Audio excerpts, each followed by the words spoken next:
कहानी की शुरुआत हमें 1944 में दूसरे विश्व युद्ध के दौर में ले जाती है। यहाँ जर्मनी की नाजी फौजें जंग के आखिर में फ्रांस के बैंकों से सारे सोने के बार लूटने लगती हैं। इतना ही नहीं, वे फ्रांस के लूवर म्यूजियम से भी सारी कीमती पेंटिंग्स को अपनी चीज समझकर उठा ले जाते हैं। ये सब सामान वे गाड़ियों के काफिले में लौट करके युगोस्लाविया के ग्राहव नाम के एक शहर की तरफ रवाना होते हैं। इस शहर में पहुंचते ही नाजी फौजें वहाँ के लोकल लोगों को पकड़ना शुरू कर देती हैं। पूरे गांव को बंदी बनाते वक्त हमें एक औरत दिखती है जो अपने बेटे को पीछे वाले दरवाजे से भाग जाने का इशारा करती है। इसके बाद नाजी फौज इस शहर के एक बैंक में जाकर लूटे हुए कई टन सोने के बार स्टोर करने लगती है। दूसरी तरफ पहाड़ की चोटी पर कुछ लोग इकट्ठा होते हैं, लेकिन ये नाजी फौज के खिलाफ लोग थे। उन्हें पहाड़ के अंदर जबरदस्त विस्फोट की तैयारी करते और फिर उसे उड़ा देते हुए दिखाया जाता है। इसके बाद मूवी का सीन कट होता है और कहानी वर्तमान समय में आ जाती है। आगे क्या हुआ ये जानने के लिए हमें थोड़ा इंतजार करना होगा। अब कहानी 1995 में पहुंचती है, जहां हम बोस्निया के सरजाब नाम के एक जंग से तबाह शहर को देखते हैं। इस शहर के आर्मी कैंप में एक प्रेस की गाड़ी पहुंचती है जनरल का इंटरव्यू लेने के लिए। वहां हमें 2 जर्नलिस्ट दिखाई देते हैं, लेकिन बोस्निया की आर्मी फोर्स उन्हें शक की नजर से देखकर चेकिंग शुरू कर देती है। इसी चेकिंग के दौरान पेट्रोफिस नाम का एक कमांडर वहां आता है और उन्हें देखकर इंटरव्यू की क्लियरेंस दे देता है। पेट्रोफिस साफ कहता है, तुम लोगों को ऐसी रिपोर्ट बनानी होगी जिससे पूरी दुनिया को लगे कि हमारा जनरल यहाँ शांति के लिए काम कर रहा है। इसके बाद इंटरव्यू शुरू होता है। एक जर्नलिस्ट जनरल का साउंड चेक करता है और कहता है, एवरीथिंग क्लियर। उसी वक्त दूसरी तरफ सीन कट होता है, जहां कुछ नेवी सील्स एक नाले के रास्ते ऊपर आकर एक बिल्डिंग में घुसते हैं एक सीक्रेट मिशन को अंजाम देने के लिए। नेवी सील की टीम एक कमरे में पहुंचकर छत पर एक्सप्लोसिव सेट कर देती है और इंतजार करने लगती है। इधर प्रेस वाला जर्नलिस्ट अचानक बोलता है, जनरल आपका साउंड सिस्टम ठीक से काम नहीं कर रहा, रुकिए मैं ठीक कर देता हूँ।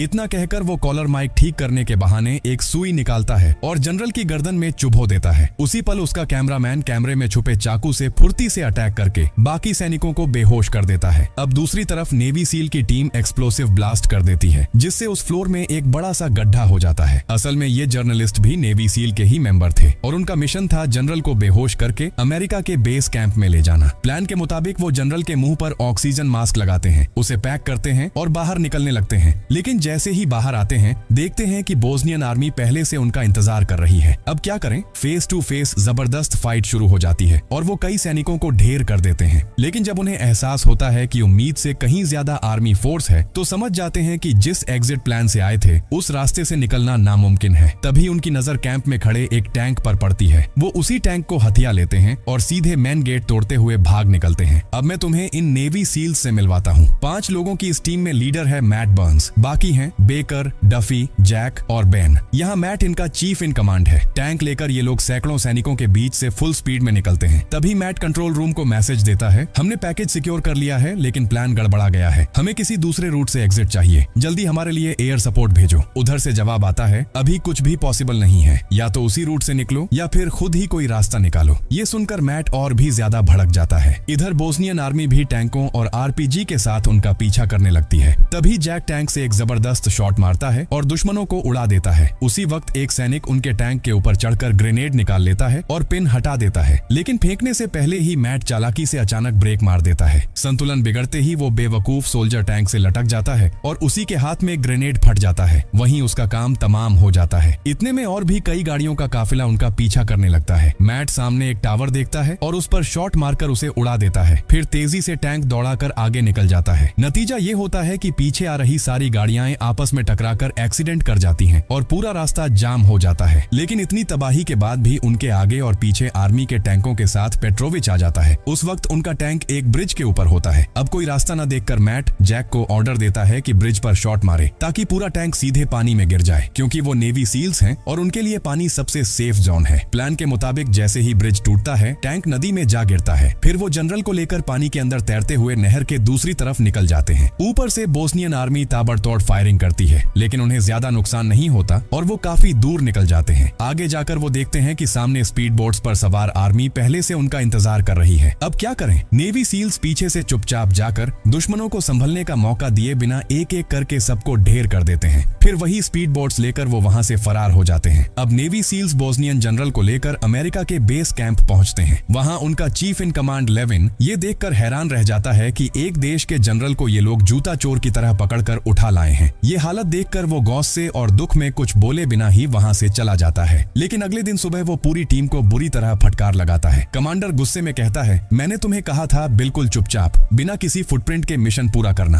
और तुम लोगों ने पूरा एक टैंक लेकर बोस्निया का बेस कैंप उड़ा दिया। ऊपर से मुझे इतना सुनाया जा रहा है कि मन कर रहा है अभी सबको सस्पेंड कर दूं। मैट जवाब देता है, सर हमारे पास और कोई ऑप्शन नहीं था, इसलिए हमें ऐसा करना पड़ा। ये सुनकर कमांडर उन्हें सख्त सजा की जगह फिलहाल हल्की सजा देता है, 3 दिन की छुट्टी, और कहता है कि आगे जो फैसला होगा वो बाद में बताया जाएगा। हालांकि जाते वक्त मिशन सक्सेस होने की खुशी में वो उन्हें रेड वाइन की बोतल दे देता है। पूरी टीम खुश हो जाती है और उसी रात हल्का फुल्का रिलैक्स करने के लिए एक पार्टी रखती है। वहीं पार्टी में टीम की नजर एक बेहद खूबसूरत लड़की पर पड़ती है जिसका नाम लारा होता है। उसे देखते ही बेन उस पर लाइन मारने की कोशिश करता है, लेकिन बाद में पता चलता है कि लारा का पहले से ही बेकर के साथ चक्कर चल रहा है। असल में दोनों काफी समय से एक दूसरे से प्यार करते हैं। उसी रात लारा बेकर को बताती है कि वो इस देश के पीड़ित लोगों के लिए कुछ बड़ा करना चाहती है ताकि एजुकेशन, हेल्थ जैसी चीजों में उनकी मदद कर सके। इसी रोमांटिक माहौल के बीच विलेन की तरह लारा का अपना भाई कुछ गुंडों के साथ उसके घर पहुंच जाता है। वो लारा से गुस्से में पूछता है, वो चीज कहाँ रखी है,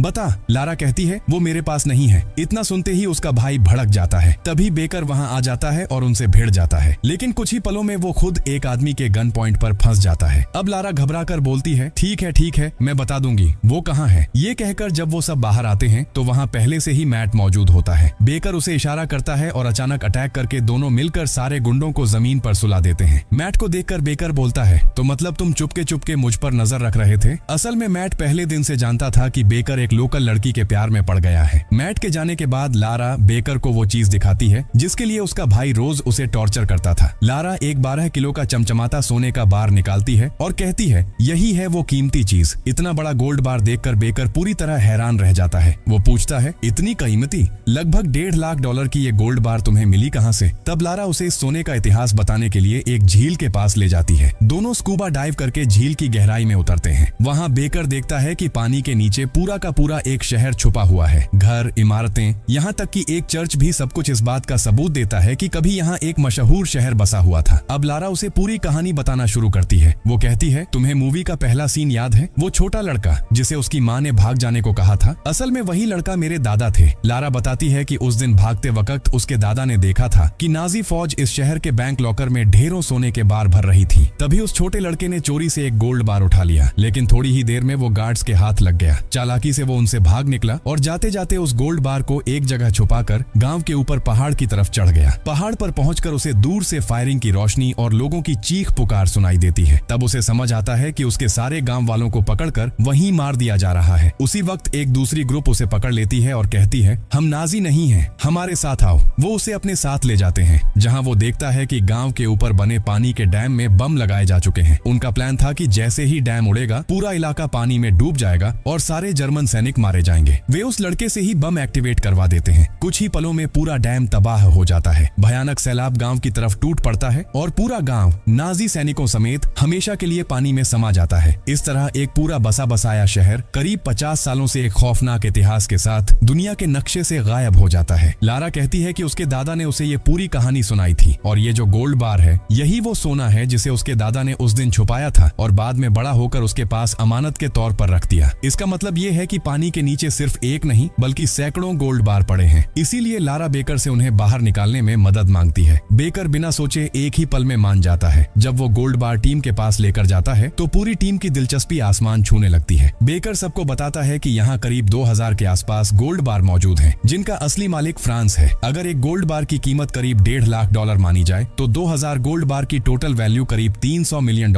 होती है। लेकिन मैट कहता है, इतने भारी गोल्ड बार को पानी के 150 फीट नीचे से निकालना लगभग नामुमकिन है। ऊपर से हम दुश्मन के देश में हैं, जहां हमें किसी तरह का रेस्क्यू सपोर्ट भी नहीं मिलेगा। इन्हीं बातों के बीच लारा वहां आती है और उन्हें एक मैप दिखाकर पूरा प्लान समझाने लगती है। तब मैट लारा से पूछता है, मैं अपनी टीम को इतना रिस्की मिशन क्यों करने दूं? इसमें हमारा फायदा क्या है? लारा जवाब देती है, तुम लोगों को इस पैसे में हिस्सा मिलेगा और मैं अपने हिस्से के पैसों से इस देश के गरीब और मजबूर लोगों की मदद करना चाहती हूँ। मैट कहता है, तो मतलब शेयर 6 हिस्सों में बटेगा? लारा बोलती है, नहीं, 6 नहीं, सिर्फ 2 हिस्से होंगे। $150 मिलियन तुम लोग रखोगे और बाकी 150 मिलियन मैं अपने देश के लोगों पर खर्च करूंगी। ये सुनकर मैट काफी हैरान रह जाता है, लेकिन $150 मिलियन भी कोई छोटी रकम नहीं थी, इसलिए वो इस मिशन के लिए हाँ कर देता है। हालांकि टीम के बाकी मेंबर्स इसे बहुत ज्यादा रिस्की बताकर पीछे हटना चाहते हैं। तब मैट कहता है, हम नेवी सील्स हैं, ये मिशन हम चैलेंज की तरह लेकर पूरा कर सकते हैं। ऊपर से हमारी रिटायरमेंट में सिर्फ 6 महीने बचे हैं। अगर इस वक्त हम चुपचाप ये कर पाए तो सबकी लाइफ हमेशा के लिए सेटल हो जाएगी। मैट की ये बात सुनकर आखिरकार पूरी टीम इस प्लान को एग्जीक्यूट करने के लिए तैयार हो जाती है। लेकिन ये मिशन आसान नहीं था, इसमें आगे बहुत सारे खतरनाक चैलेंज उनका इंतजार कर रहे थे। 2000 गोल्ड बार का कुल वजन करीब 27 टन होता है। अब बेन प्लान बनाता है कि इतने सारे गोल्ड बार पानी के नीचे से ऊपर कैसे निकाले जाएं। उसका प्लान ये होता है, पहले पानी के अंदर एक बड़ा कार्गो नेट बिछाया जाएगा और सारे गोल्ड बार उसमें रखे जाएंगे। फिर चारों कोनों में 4 कार्गो बैलून लगाए जाएंगे और उनमें गैस भरी जाएगी। जैसे जैसे बैलून फूलेंगे पूरा नेट गोल्ड के साथ ऊपर की तरफ उठने लगेगा। इस तरह सारे गोल्ड बार पानी के नीचे से पानी की सतह तक लाए जा सकते हैं। लेकिन पानी से जमीन तक कैसे पहुंचाया जाएगा, इसका प्लान जैक बनाता है। वो बताता है कि उनके बेस में 2 पायलट हैं जो गुप्त तरीके से ऐसे काम करते रहते हैं। अगर उन्हें कुछ पैसे ऑफर किए जाए तो वो हेलीकॉप्टर लेकर आ जाएंगे और आसानी से सारे गोल्ड ट्रांसपोर्ट कर देंगे। साथ ही वो डॉग फाइट में भी एक्सपर्ट हैं। अगर कोई झंझट हुआ तो उन्हें एयर सपोर्ट भी मिल जाएगा। क्योंकि सोने के बार एक हैवी लॉकर के अंदर बंद है, इसलिए उसे काटने के लिए मैग्नीशियम, बर्निंग बार और ऑक्सीजन की जरूरत होगी, जिससे पानी के अंदर भी तेज आग के जरिए लोहे को काटा जा सके। उधर मैट रात में झील के पास जाकर एनालिसिस करता है। उसे पता चलता है कि हर 2 घंटे में एक पेट्रोलिंग टीम झील के आसपास चेकिंग करती है। इसका मतलब ये काम उन्हें हर बार 2 घंटे के अंदर अंदर करना होगा। क्योंकि काम बहुत ज्यादा है, इसलिए वो लोग फैसला करते हैं कि ये मिशन 5 दिनों में पूरा किया जाएगा। लगातार ज्यादा देर तक पानी के नीचे रहने से डिकम्प्रेशन सिकनेस हो सकती है, जो जानलेवा होती है। इतनी सारी टेक्निकल प्लानिंग के बाद अब वो लोग इस मिशन के लिए जरूरी सारे इक्विपमेंट इकट्ठा करना शुरू कर देते हैं। क्योंकि ये एक अनऑफिशियल मिशन था, इसलिए सभी को ऐसा दिखावा करना पड़ता है कि किसी को शक न हो और सबको लगे कि ये सारा सामान किसी ऑफिशियल टॉप सीक्रेट मिशन के लिए ले जाया जा रहा है। एक ट्रक भरकर सारे इक्विपमेंट वो लोग लारा के घर ले जाकर छुपा देते हैं। दूसरी तरफ लारा जब घर लौटती है तो देखती है कि उसका गोल्ड बार गायब है। उसी पल उसे समझ आ जाता है कि ये हरकत उसके नालायक भाई की ही है और सच में वही करता है। लारा का भाई उस गोल्ड बार से छोटा सा टुकड़ा काटकर अपने नशे के खर्च चलाने लगता है। लेनदार उससे कैश पैसे मांगता है, लेकिन वो जबरदस्ती सोने का टुकड़ा देकर उसे भगा देता है। इधर उस गोल्ड के टुकड़े की खबर बोस्नियन आर्मी तक पहुंच जाती है। वो लोग लारा के भाई को पकड़ कर ले आते हैं और उसकी आंखों के सामने उसके पार्टनर को गोली मार देते हैं। डर के मारे वो सच उगल देता है कि ये सोना उसे अपनी बहन से मिला है। अगले सीन में हम देखते हैं कि नेवी सील्स का कमांडर पूरी टीम को दोबारा बुलाता है और बताता है कि उनके इस बैकडोर मिशन को लेकर ऊपर तक हंगामा मच गया है, इसलिए फैसला लिया गया है कि उन्हें तुरंत इस बोस्नियन बेस कैंप से हटाकर अमेरिका भेज दिया जाएगा। ये खबर सुनते ही सबके पैरों तले जमीन खिसक जाती है और मैट साफ कह देता है कि उनका गोल्ड मिशन यहीं खत्म होता है। 3 दिनों के अंदर उन्हें बेस छोड़ना होगा, इसलिए वो सबको अपना सामान पैक करने का ऑर्डर देता है। सब उदास मन से अपने सूटकेस तैयार करने लगते हैं और उधर लारा का दिल पूरी तरह टूट जाता है। इधर डफी और जैक गम में ज्यादा रेड वाइन पी लेते हैं और अपने ही लोगों से झगड़ा शुरू कर देते हैं। वहीं दूसरी तरफ मैट और बेन चुपचाप वाइन पी रहे होते हैं। तभी बेन के हाथ में विस्की का बड़ा ग्लास और उसके अंदर रखा छोटा शॉट ग्लास देखकर उसके दिमाग में एक जबरदस्त आइडिया आ जाता है। वो शॉट ग्लास को उल्टा करके बड़े ग्लास में डालता है और कहता है, अगर हम पानी के नीचे ऐसा एक बेस बना सकें जिसके अंदर पानी ना हो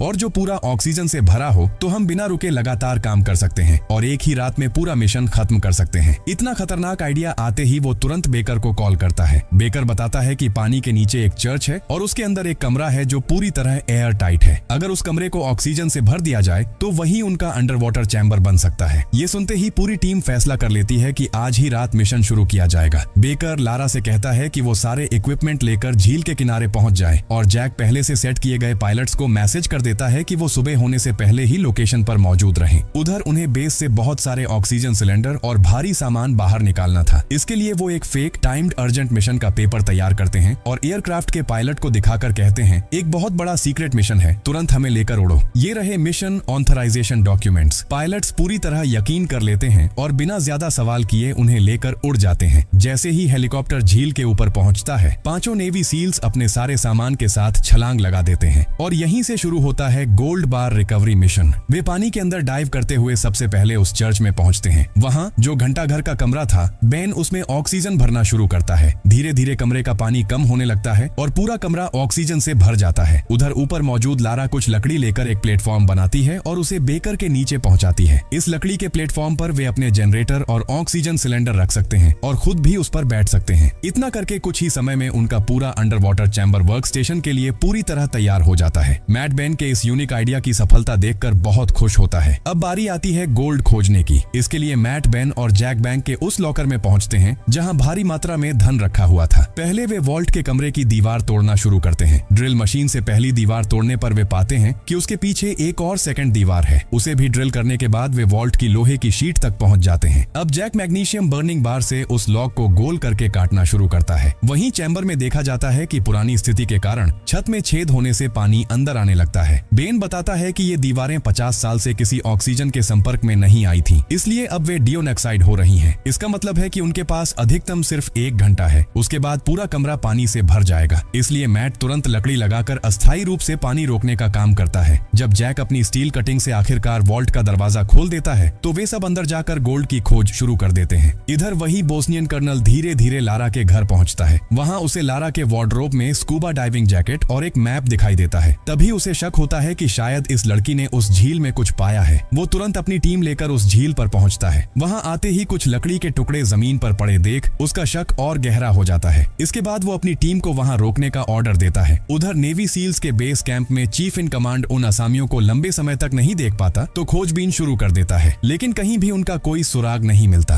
तब वो दोनों पायलट्स को बुलाता है क्योंकि आखिरी बार इन्हीं के साथ नेवी सील्स टीम देखी गई थी। पायलट्स कमांडर को झूठा जवाब देने की कोशिश करते हैं, लेकिन कमांडर कोई मामूली आदमी नहीं था। वो हर बात की गहराई से पूछताछ करता है और सच निकलवाने में जुट जाता है। अब हम फिर से पानी के नीचे चलते हैं। पूरी टीम बंकर में हर जगह तन्न तन्न करके खोजबीन करती है। वहाँ उन्हें कुछ पुराने कागज के नोट्स मिलते हैं और अंत में वे लगभग 10 गोल्ड बार तक निकालने में कामयाब हो जाते हैं। जैसे ही टीम अपने चैम्बर में आती है, बेन और जैक कहते हैं, यार इस पापा की ये कहानी सुनकर तो हम बड़े धोखे में पड़ गए। इस कहानी पर विश्वास ही नहीं करना चाहिए था। लेकिन मैट उन्हें समझाता है, असल में लारा की कोई गलती नहीं है, उसने जानबूझकर झूठ नहीं बोला। और देखो, हम 10 गोल्ड बार तो निकाल ही चुके हैं। इसका मतलब ये है कि यहाँ गोल्ड था और ये सच था। शायद वक्त के साथ कोई और कुछ उठा ले गया। मैट कहता है, ठीक है, ये 10 गोल्ड बार लेकर हम वापस चलते हैं। और ये कहकर वे ऊपर की ओर निकलते हैं। लेकिन वापसी के रास्ते में मैट एक दीवार देखकर रुक जाता है। दीवार काफी नई लग रही थी और उस पर रोमन अक्षरों में कुछ लिखा था। इसे देखकर मैट फिर से चैम्बर में लौटता है और बाकियों को बताता है, हमें रास्ते की इस दीवार को जरूर चेक करना होगा। फिर वे दीवार के पास जाकर उसे तोड़ना शुरू करते हैं। दीवार इतनी नरम थी कि उसे तोड़ने में ज्यादा मुश्किल नहीं होती। दीवार के पीछे वे एक सुरंग देखते हैं और उसमें प्रवेश करना शुरू करते हैं। सुरंग में चलते हुए वे कुछ ऐसा देखते हैं कि उनकी आत्मा कांप उठती है। वहाँ उन्हें 100 से ज्यादा लोगों की खोपड़ियां और हड्डियां थरथरा कर रखी हुई मिलती हैं। चारों तरफ बिखरे और बंद किए गए लकड़ी के बॉक्स भी पड़े हैं। वे एक एक करके उन बॉक्सों को खोलने लगते हैं। इसी बीच बेकर देखता है कि एक बॉक्स के अंदर कई पुराने पेंटिंग्स छुपाए हुए हैं। इसका मतलब था कि ये वही पेंटिंग्स थीं जिन्हें नाजी फौज ने फ्रांस से लूट कर लाया था। और इसका मतलब ये भी था कि गोल्ड बार कहीं इसके आसपास ही छुपा होना चाहिए। इसके बाद टीम ने पूरी ताकत लगा दी और खोजबीन शुरू कर दी। कुछ ही दूरी पर उन्हें एक बड़ा बॉक्स दिखाई देता है। जब उसे खोलते हैं तो देखते हैं कि वहाँ सजा हुआ है 100% शुद्ध 24 कैरेट का 2000 गोल्ड बार। ये देख पूरे टीम की खुशी का ठिकाना नहीं रहता। वे पागलों की तरह गोल्ड बार को नीचे उतारकर ट्रांसपोर्ट करना शुरू कर देते हैं। पानी के नीचे वे कार्गो नेट बिछाते हैं और लॉकर से सारे गोल्ड बार उसी में रखकर ऊपर लाने की तैयारी शुरू कर देते हैं। इधर बोस्नियन फोर्सेस पानी के ऊपर कुछ पुराने नोट तैरते हुए देखते हैं। ये वही नोट थे जो थोड़ी देर पहले जैक को मिले थे। यह देखते ही कर्नल को पूरा यकीन हो जाता है कि इस पानी के नीचे कोई न कोई जरूर मौजूद है। वो तुरंत कुछ सैनिकों को डाइविंग सूट पहनाकर पानी के नीचे भेज देता है। उधर नेवी सील्स अपना काम तेजी से कर रहे थे, लेकिन तभी ऊपर से आए बोस्नियन मिलिट्री उन पर अटैक कर देती है। वे चाकुओं से नेवी सील्स पर हमला करने की कोशिश करते हैं, लेकिन पानी के अंदर नेवी सील्स को हराना लगभग नामुमकिन था। नेवी सील्स एक एक करके बोस्नियन सैनिकों को बेरहमी से मार गिराते हैं। जब एक मरा हुआ सैनिक पानी के ऊपर तैरता हुआ आता है तो कर्नल समझ जाता है कि नीचे कोई आम लोग नहीं बल्कि बेहद हाई ट्रेंड मिलिट्री फोर्स मौजूद है।